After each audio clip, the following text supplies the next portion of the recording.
আমাৰ আজি এতিয়া 1.5 বছৰ হ'ল। তেখেতসকলৰ তেতিয়া মানে ইনষ্টিটিউটটো ইয়াত নাছিলে।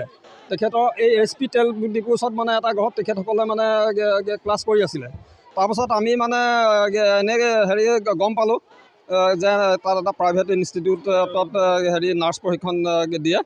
আমি তেতিয়া তাৰমানে আমাৰ ছোৱালীও মানে নাৰ্ছৰ অকণমান শিক্ষা ল'বৰ কাৰণে বৰ ৰাপ আছিলে। তাৰপৰা তেতিয়া আমি মানে গম পাই পেলাই তেখেতৰ সকলো ইনষ্টিটিউটত গৈ পেলাই আমি কথাখিনি ল'লোঁ। তেতিয়া আমি দেখিছোঁ যে হেৰিখনত মানে এফিলেটেড বা ministry of government of Assam. গতিকে আমি সেইখিনি আৰু চৰকাৰৰ লগত মানে আছে বুলিয়ে মানে আমি ভাবি ল'লোঁ। কিন্তু তেওঁলোকে যে সেইটো মানে তাত ভুৱাকৈ লিখি থৈছে, আমি সেইটোতো কথাটো নাজানো। আমি সেইখিনি মানে চাওক এইটো আইডেণ্টি কাৰ্ড দিছে।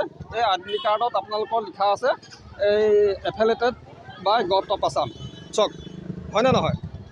গতিকে তেওঁলোকে যে এইটো ভুৱাকৈ দিছে, আমি সিমান কিন্তু আমি আৰু অভিভাৱকে বিচাৰ কৰিবলৈ যোৱা নাই। এতিয়া আপোনালোকৰ মোৰ ছোৱালী পঢ়ি আছে। মোৰ ছোৱালী মানে এতিয়া 1.5 বছৰ হ'ল ইয়াত পঢ়ি থকা। কিন্তু তেখেতসকলে যে মোৰ ছোৱালীৰ নাম স্বপ্নালী বৰুৱা। মোৰ নাম পৰেশ বৰুৱা। কাকডোঙা নামখাটোৱালত 1.5 বছৰ দিন পঢ়ি আছে। তাৰমানে আৰু 2 মাহৰ পাছত তাই মানে ফাইনেল পৰীক্ষা হ'লহেঁতেন। তাৰপাছত আকৌ মানে তেতিয়া তাৰপাছত হ'লহেঁতেন আপোনাৰ এইটো মানে এক্সাম হ'লহেঁতেন।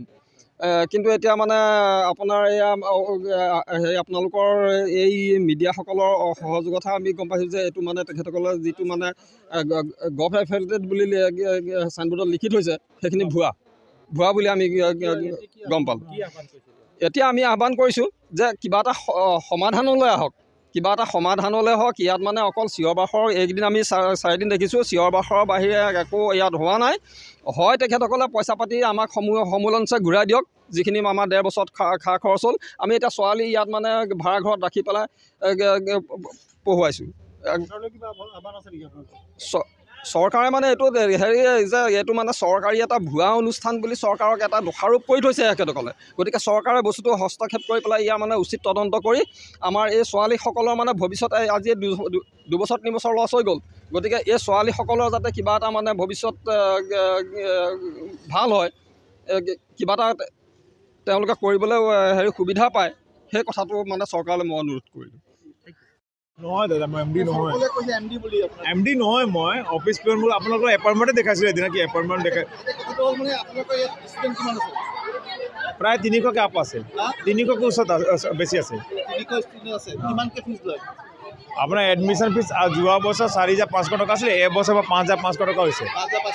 আৰু মান্থলি ফিজ 1,000কে আছে।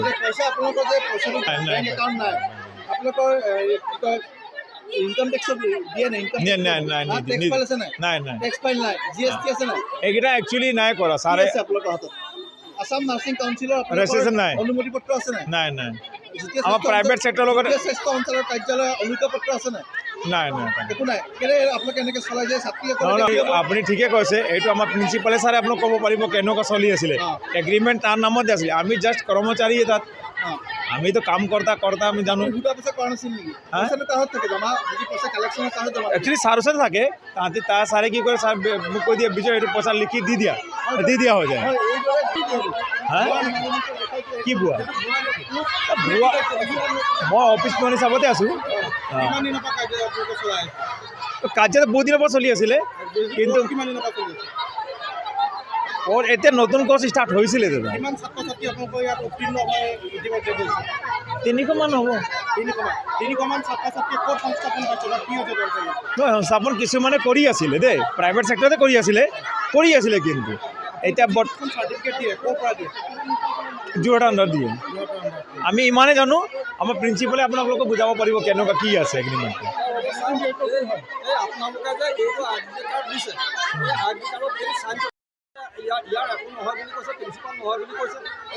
নাই প্ৰিন্সিপাল উজ্জ্বল আপুনিতো ভালকে জানে দাদা, আপুনিতো ভালকে জানে উজ্জ্বল।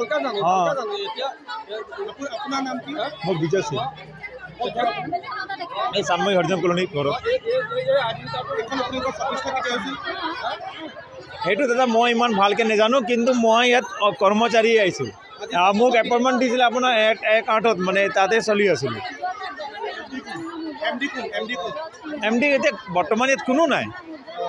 এটা খালি প্ৰিন্সিপালে চলাই আছিলে আমাৰ এই উজ্জ্বল বৰা আমাৰ গাৰ্জেন হয় এতিয়া গম পায় আপুনি কাৰ্যালয়ৰ অফিচাৰ হিচাপে আপুনি যিহেতু নিয়োগ হৈ আছে আপুনি অফিচটোৰ বিষয়ে জানিব লাগে আপুনি নাজানে নেকি ভিতৰত কেবিনৰ ভিতৰত কি হয় আমি নাজানো আপোনাক যিহেতু এপইণ্টমেণ্ট দিছে আপোনাক কোনে দিছিলে এই উজ্জ্বল বৰাই দিছিলে ছাৰ আপোনালোকেতো আমাৰ ছোৱালীক যেতিয়া এডমিশ্যন দিছোঁ আপোনালোকেতো এডমিশ্যন দিছে আপোনালোকেতো মানে আছিলোঁ আমি যিকেইটা আমি আছিলোঁ যিকেইটা চাৰ্টিফিকেট কি আছে কি নাই সেইকেইটা চব উজ্জ্বল চাই ভিতৰতে চাই মোৰ এনেই অফিচ পিয়ন হিচাপতে আছোঁ মোৰ এপইণ্টমেণ্টো আছে মই এপইণ্টমেণ্ট কালি দেখাইছিলোঁ আপুনি চাব পাৰিব আপোনালোকে এতিয়া DC ছাৰে আমাক কি নাম জইণ্ট ডক্টৰে আমাক এদিন ইনকুৱাৰী কৰি গ'ল তাহাঁতে কি ইউটিলাইজ দিয়ে তেতিয়া আমি কিবা ক'ব পাৰিব সেইকাৰণে ছাৰ অহা নাই ছাৰ আহিলে আমি ক'ব পাৰিম কি হ'ব পাৰিব মাতিছে আহিবলৈ ইয়াত এতিয়া আমাৰ বৰ্ণালী মেম লাগে বৰ্ণালী মেম ইমান দিন ইয়াত পঢ়াই আছিলে তেতিয়া কেলে নাই কোৱা যে আমাৰ ইয়াত এইটো বুৱা চলি আছে মেম ওলোৱা যোৱাৰ পিছত তেতিয়া কেলে কৈ আছে যে এখন বুৱা চেণ্টাৰ মেমৰ কিবা কাজিয়াতে লাগিছে মেমে সদায় আমাৰ ক্লাছত গৈ ছাৰহঁতৰ বদনাম গাই ফুৰি থাকে এতিয়া মেম ওলাই গৈ কেলে বদনাম কৰি আছে আমাৰ ইনষ্টিটিউটখন আগতে ক'ব লাগিছিলে 2022 ষ্টুডেণ্টবোৰক কেলে চাৰ্টিফিকেট দিলে মেমে তেতিয়া ক'ব লাগিছিলে এতিয়া কেলে কৈ আছে এতিয়া মেমক ছাৰহঁতক তেতিয়া চবক মাতিছে এতিয়া মেমকো ইয়াত মাতিব লাগিব আমাৰ মেমক লাগিবই লাগিব আপোনালোকে মেমক মাতি আনিব লাগিব ইয়াত আজি নহ'লে আমি মেমৰ ঘৰলৈ যাম আমালোকৰ 1 বছৰৰ ওপৰত হ'ল বৰ্ণালী হাজৰিকা আমি নহয় মানে এখন ৰেজিষ্ট্ৰেশ্যন নাই বুলি আমি নাজানো কিন্তু এখন প্ৰাইভেট বুলি আমি জানো প্ৰাইভেট আমাৰ ওচৰত ইমান পইচা নাই আমি দুখীয়া ঘৰৰ ছোৱালী আমি ইয়াত প্ৰাইভেট বুলিয়ে পঢ়িবলৈ আহিছোঁ নহ'লে আমি গভৰ্ণমেণ্টত পঢ়িব পাৰিলোহেঁতেন চিভিল আছিলে ওচৰত আমি তাতে পঢ়িব পাৰোঁহেঁতেন আমাৰ ওচৰত ইমান পইচা নাই সেইটো কাৰণে আমি ইয়াত পঢ়ি আছিলোঁ মেমে ইমান দিন আমাক কৈছিলে ইমান দিন মেমে যদি জানে মেমটো আগৰ পৰা জানে জন ছাৰৰ ওচৰত জন ছাৰৰ লগত এখন কানেকশ্যন আছে তেতিয়াহ'লে মেমে আগত কেলে নাই কোৱা এতিয়া ওলাই যোৱাৰ পিছত মেমে কেলে কৈ আছে আৰু বৰ্ণালী মেমে চব কথা জানে বৰ্ণালী মেমে আগতে নাই কোৱা এতিয়া কেলে কৈ আছে মেমে মানে ইয়াৰ পৰা ওলাই গৈছে যে এতিয়া মেমে কাজিয়া কৰি নিজে ওলাই গৈছে গৈ এতিয়া নিজে বদনাম কৰি আছে আগত ক'ব লাগিছিলে এইটো কথা প্ৰিন্সিপালৰ নাম হয় উজ্জ্বল নাই কৰা ছাৰ বহুত ভাল হয় আৰু ছাৰে আমাক বহুত মৰম কৰে মেমে মানে বেছিকৈ কয় মেমে চবৰ ৰুমত গৈ মেমে ছাৰহঁতৰ বদনাম গাই ফুৰি থাকে যে ছাৰ এনেকুৱা এইটো ছাৰ এনেকুৱা সেইটো ছাৰ এনেকুৱা নিজে ভাল মানে এতিয়া আমি চাইছোঁ আমাৰ DC ছাৰৰ ওচৰত এটা অনুৰোধ যে আমাৰ হেৰি ইনষ্টিটিউটত বন্ধ কৰিব নালাগে আমাৰ ইমানকেইটা ছোৱালী 400 ছোৱালী আছে চবৰ লাইফ এনে বদনাম হ'ব নালাগে কিছুমান ছোৱালী আছে জানুৱাৰীত ফাইনেল হ'ব আছে সিহঁতৰ 1 মাহ আছে এতিয়া 1 মাহৰ কাৰণে সিহঁতৰ গোটেই লাইফটো বৰবাদ হ'ব নালাগে আমাৰ DC ছাৰে এতিয়া যিকোনো এটা পৰ্যায় দিয়ক আমাক ইয়াত হেৰি ইনষ্টিটিউটটো থাকিবলৈ দিয়ক আৰু আমাৰ পঞ্জীকৰণ থকা চাৰ্টিফিকেট দিবলৈ চেষ্টা কৰক আমাৰ সেইটোকে লাগে আমাৰটো 18 মাহৰ হয় হেৰি আমাৰ এডমিশ্যন ফিজ 4,000 টকা আৰু মাহেকীয়া 1,000 টকা